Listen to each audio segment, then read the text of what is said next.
حضرت عیسیٰ علیہ السلام کے ہاتھوں مردے کو زندہ کرنے کا پہلا واقعہ اس وقت پیش آیا جب آپ ایک دن کہیں سے گزر رہے تھے۔ آپ علیہ السلام نے دیکھا کہ ایک عورت ایک قبر کے پاس بیٹھی زار و قطار رو رہی ہے۔ آپ علیہ السلام نے پوچھا کہ اے اللہ کی بندی، تو کیوں رو رہی ہے؟ اس نے جواب دیا کہ میری ایک ہی بیٹی تھی جو انتقال کر گئی ہے، اس کے سوا میری کوئی اولاد نہیں ہے۔ میں نے قسم کھائی ہے کہ جب تک میں اسے مل نہیں لوں گی یا اللہ اسے زندہ نہیں کرے گا، میں یہیں بیٹھی رہوں گی۔ آپ علیہ السلام نے دریافت فرمایا کہ اگر تم اسے ایک بار زندہ حالت میں دیکھ لو تو کیا تم صبر کر کے گھر واپس چلی جاؤ گی؟ اس نے کہا کہ جی ہاں۔ چنانچہ حضرت عیسیٰ علیہ السلام نے 2 رکعت نماز پڑھی اور پھر قبر کے پاس کھڑے ہو کر آواز دی۔ پہلی آواز پر قبر ہلنے لگی، دوسری آواز پر قبر کھل گئی، لیکن کوئی باہر نہ آیا۔ جب آپ علیہ السلام نے تیسری بار پکارا تو ایک لڑکی اپنے سر سے مٹی جھاڑتی ہوئی قبر سے باہر نکل آئی۔ آپ علیہ السلام نے اس سے پوچھا کہ تم نے باہر آنے میں اتنی دیر کیوں لگائی؟ اس نے جواب دیا کہ اے اللہ کے نبی،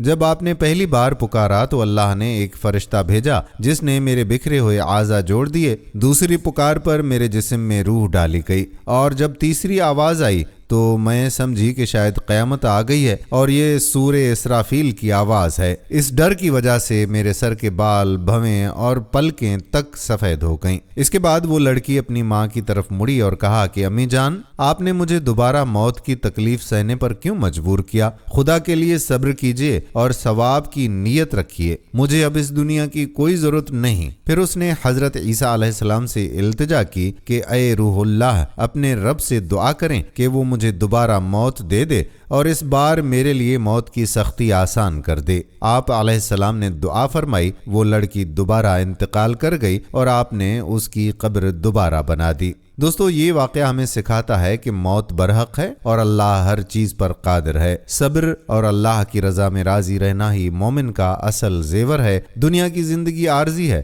اور اصل گھر تو آخرت ہی ہے۔